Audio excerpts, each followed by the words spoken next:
meus próximos vídeos vão ser sobre a noite. Vão ser sobre a noite não só no aspecto da sobrevivência, mas também no aspecto poético e de pensamento sobre ela.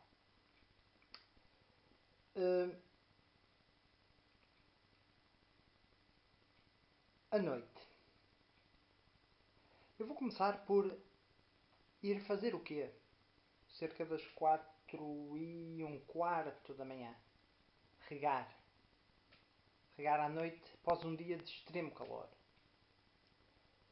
E nesse regar vou ter em especial atenção a ouvir o barulho da água a encher o regador e depois a cair lentamente para a terra à medida que rego, dando vida. E é também uma introdução porque este canal, no fundo, tem 3 aspectos. O aspecto das minhas análises sociais e políticas e geoestratégicas. O aspecto da sobrevivência, que é muito diferente do campismo.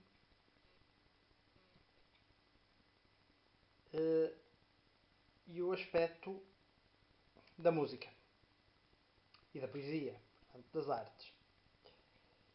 E, tendo feito esta introdução, a seguir colarei de alguma forma ao canal um vídeo sobre a luz e a iluminação à noite e algumas coisas que eu penso, alguns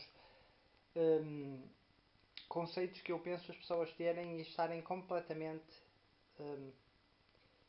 erradas porque não experimentaram as coisas na realidade. Vamos regar para ouvir a água. Se repararem, eu estou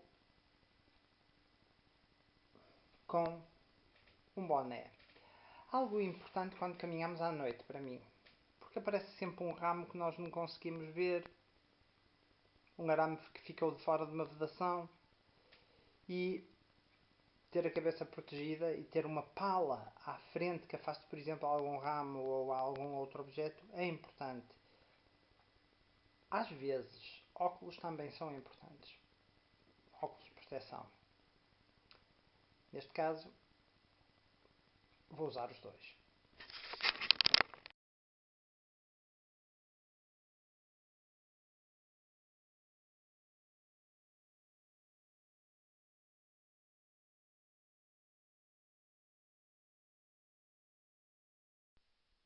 Outra das características da noite é o silêncio. É o silêncio e o aspecto assustador da mesma. Reparem como iluminando a minha cara de baixo para cima eu consigo ter um aspecto muito mais fantasmagórico e assustador. No entanto, como nas personalidades, ele está presente. Reparem o meu falar normal, como parece soar mais alto.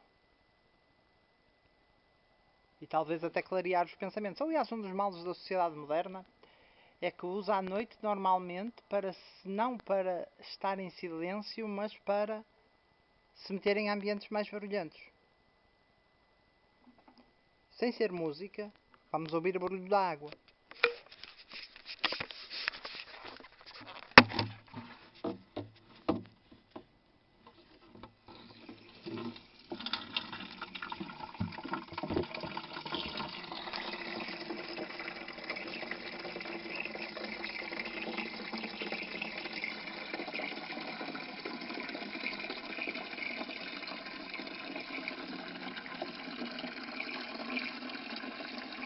Em que é que se pensa? Nesta altura, para aí às 4h20 da manhã, cercado da escuridão, a encher o regador. É bem diferente de estar a ver um vídeo no YouTube. Vamos então falar de luz. E como ela afeta as coisas e o mundo à nossa volta. Reparem comigo a colocar a luz que ilumina esta flor em pontos diferentes. Vamos mostrar a luz. A luz é uma Nightcore que carrega através do USB.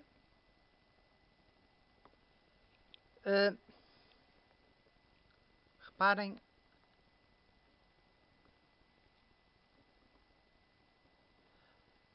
como muda a nossa percepção do mundo. Aliás, a falta de luz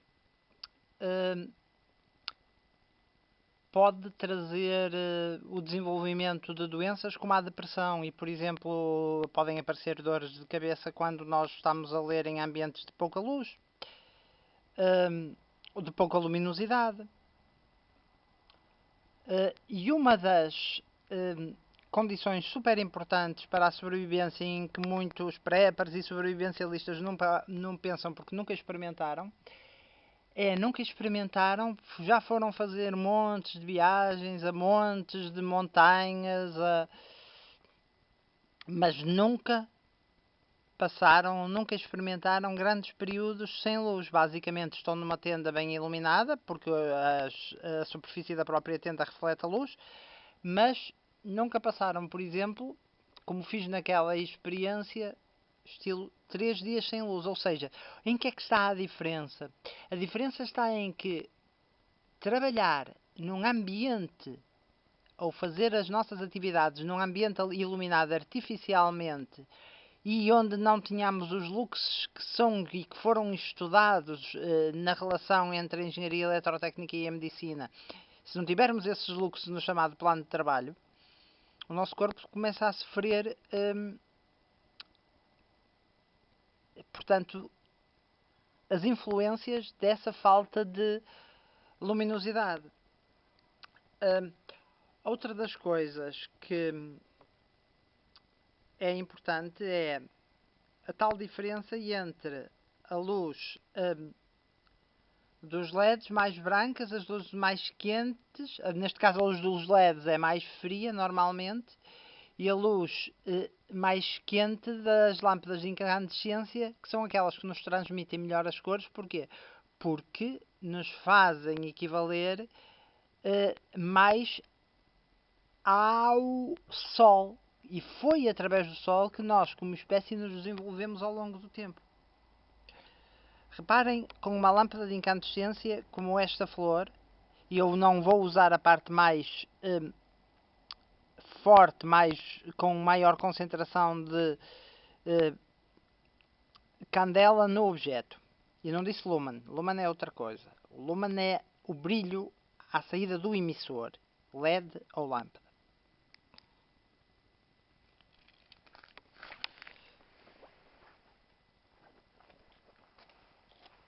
Reparem.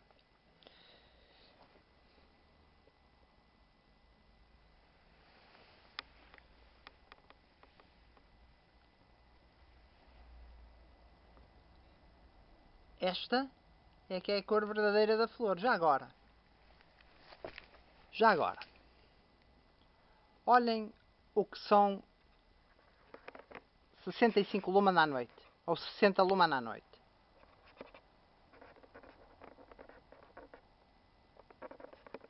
Com um refletor de uma boa lanterna.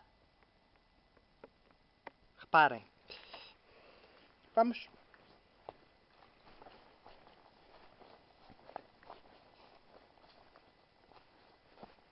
Vamos ver aqui este terreno à nossa frente.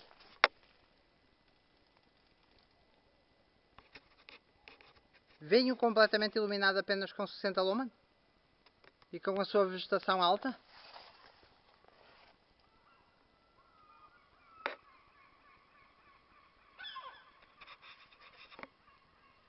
E as gaivotas também a notarem que eu estou aqui?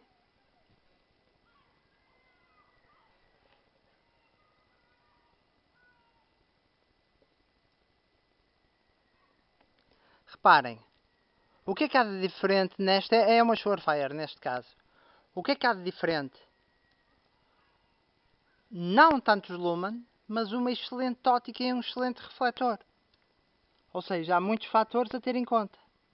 Agora reparem, e estão a ver aqui, reparem o que acontece, por exemplo, se for uma headlamp. Estão a ver aqui a borboleta a voar à frente. E os insetos a aproximarem-se. Reparem agora com o LED na noção que eu fico de uma maior distribuição de proximidade, mas uma perda de profundidade. Ora, aí está uma primeira lição. Não só a luz fria se projeta com mais dificuldade, até certo ponto. Porquê? Porque a luz quente está mais dentro do nosso campo onde vemos melhor.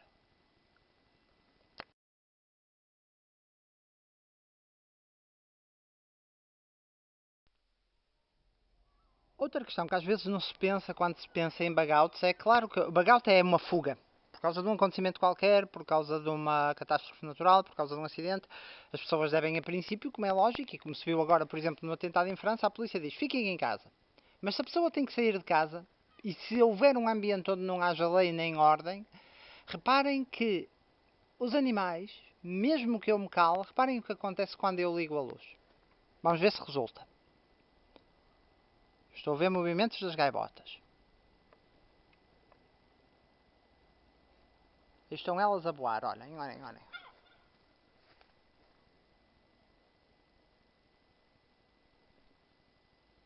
Ouviram? E quando uma pia, eu estou a ouvir as outras já perto do mar, talvez aí 1 ou 2 quilómetros a voar. A piar. Reparem, só pela luz. Logo, o usar luzes muito potentes é óbvio que transmite aos pássaros possivelmente uma noção de que o dia se está a aproximar. E todos nós sabemos o que acontece quando o sol se põe e quando o sol nasce com os pássaros. Ora, aí está uma outra questão de segurança em que as pessoas não pensam quando escolhem muitos lúmenes. Mas numa situação de paz, como eu vou dizer, é claro que muitos lúmenes é importante. Eu neste momento estou a cerca de 15 metros de um cão de grande porte e 20 metros de outro. Não estou, eles não estão a ladrar. Agora, se eu fosse, por exemplo, a passar numa estrada de uma aldeia em que se podem cruzar 2 carros, já tenho essa experiência da noite, e eles aparecem aos muros e dão 1 ou 2 ladradelas à noite. E às vezes quando se aponta uma lanterna ao cão, o cão cala-se. Mas, ao contrário do que as pessoas e do que se calhar muitos preppers e sobrevivencialistas pensam, as gaivotas, especialmente em zonas perto do mar, ou até, digamos, aqui eu direi que elas farão uma faixa de 3 km para o interior a partir da costa. E aliás refugiam-se normalmente quando chove em terrenos relevados à chuva. As gaivotas podem ser dos bons sinalizadores para saberem se há pessoas à vossa volta ou não.